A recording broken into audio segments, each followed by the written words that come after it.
Ingat lang tayo.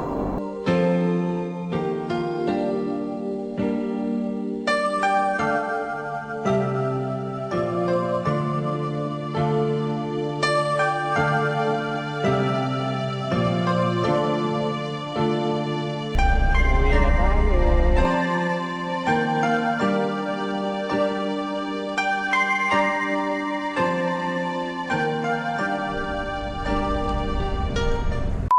Magandang maulan na umaga mga padyak. Hindi yung malakas kasi yung malakas yung cellphone ko nababasa na. 5:30 ako nag-ride out galing dito sa Concepcion, Tarlac. Ang destination ko ay Iba, Zambales, 170 kilometers. Yung Subic 90 kilometers plus yung Subic to Iba mga 80 kilometers yun. Dadaan ako dito sa Capas pabalik ng Bamban, Mabalacat, Sangiles. Bago ako umakyat ng Baguio, dun muna yung magiging ruta ko. So, sana hindi magtuloy-tuloy itong ulan. Para naman mahaba-haba yung matakbo ko. Mahirap din kasi pag maulan. Minsan zero visibility. Minsan yung mga butas sa kalsada hindi mo mapapansin dahil may tubig. Hindi ako mapagsalamin kapag maulan dahil pupuno ng tubig yung salamin. Mahirapan ako makakita. Samahan nyo ulit ako sa aking paglalakbay. Ingat sa mga asang dalangan. Bamban na mga padyak, alas 6 ng umaga. Picture lang saglit, tapos Gora Bells na. Parehas sa design sa Binondo, Intramuros Bridge to.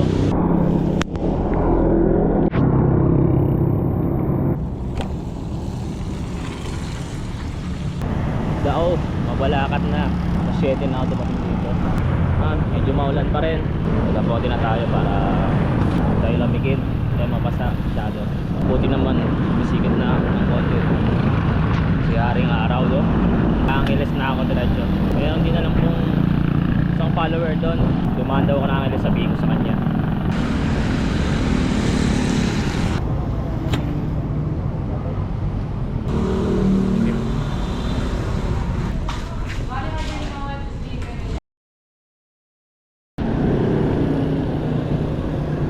Kuya Coach, taga saan ka kuya?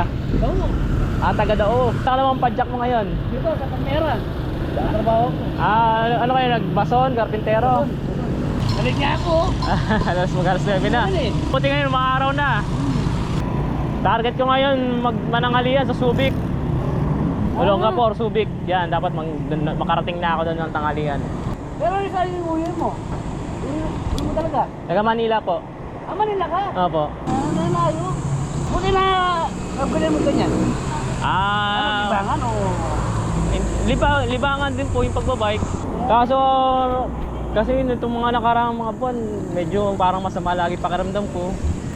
Tapos parang na-stress ako lagi.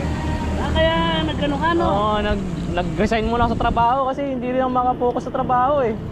Lagi ko nang napapanaginipan yung trabaho. Hanggang sa nagkakasakit-sakit na ako. Pag mukha ang tao, kailangan mo ko pagsisil. Kaso malayo po kayo eh. Ano naman ang stay in? Pwede stay in. Oo. Porac. Municipality of Porac.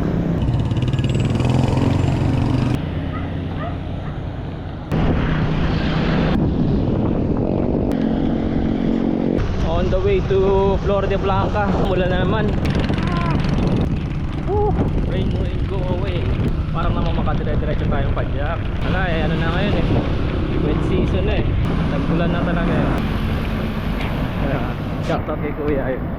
Tuluyan naman lumakas. Basang-basa sa ulan. Mag 11:30 na mga padyak. Municipality of Dinalutihan, Bataan.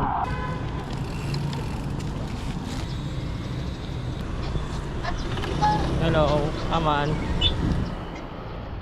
Anong kinakain mo? Kakagising mo lang? Wala pa. Doon na sa Olongapo. Wala 20 kilometers pa. Ngayon, medyo sumikat-sikat na yung araw. Pero makulimlim pa rin. Stusin na mga padyak. 15 kilometers pa yung Olongapo. Ito may mga ahon na. Hindi naman ganun katirik yung nadaanan ko dito. No? Papuntang Olongapo. Galing Dinalutihan. Mag-ubat na rin pala dito. Olongapo. 12 kilometers. Flat ako dito sa Ambot. Organize natin. Kakain na rin ako diretso dito. Bigay na. May vulcanizer sa tapat. Pwede ba vulcanize? Pwede.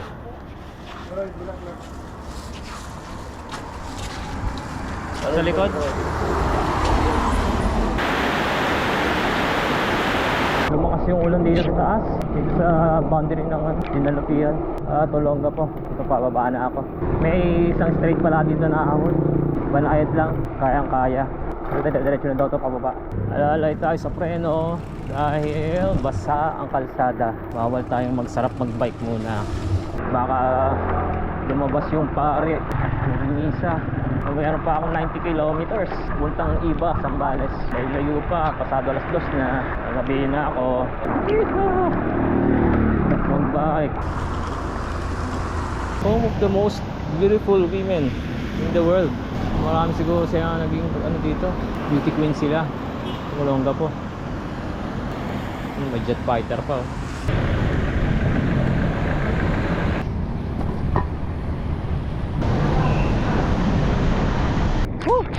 Tubig pa lang ako mga padyak. Grabing ulan. Na-stress na pasado. Mas lalo kong abutin ng gabi ng dilim. Tumigil ako. More than 70 kilometers pa ata. Feeling ko tumatagos na yung tubig sa kapote ko.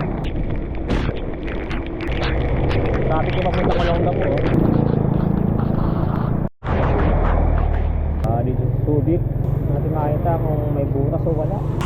Ito mo tubig. Romiel, mamaya. Ay, shout out kay Romiel, taga Castillejos.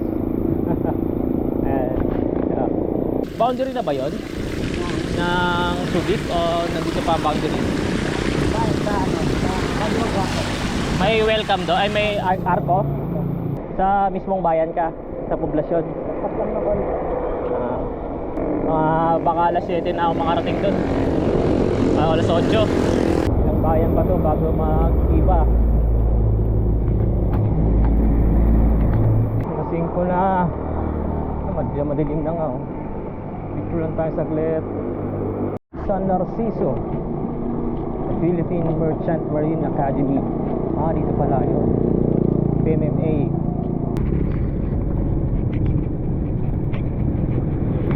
Buti na lang maliwanag-liwanag pa no.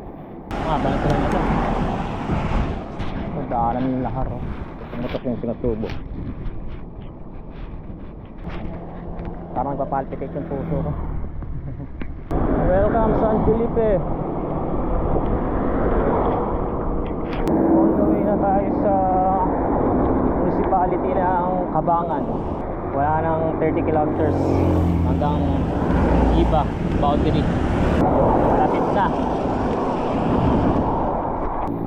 Welcome Mark ng Cabangan.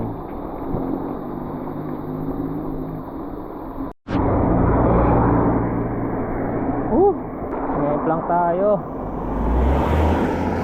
Nadali ako ng uneven na pavement. So, maraming sugat. Salamat kay Kuya Jason. Nandito yun malapit sa Botolan. Malapit na sana ako eh. Sabi niya, pahinga lang ako saglit. Nagasa namin yung sugat. Ayun, nagloko na yung cellphone ko. Nagkurap-kurap na. Tumalsik eh. Ayan, sa ganito oh. Yung mga nakaraan ko pa yan iniiwasan eh. Dali na naman. Pero thank you Lord. Kahit pinabayaan. Sugod ka, gas-gas lang ang naabot ko. Mamaya, ugasan ko ulit. Proper na. Isang bayan na lang. Next na rito yung Iba. 6 na lang ata hanggang Capital.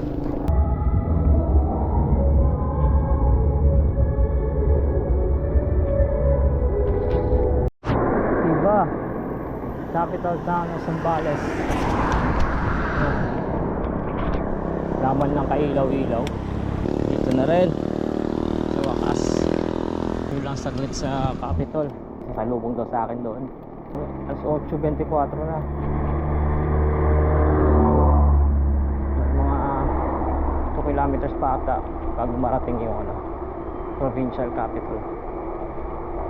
Maraming salamat sa mga patuloy na sumusuporta.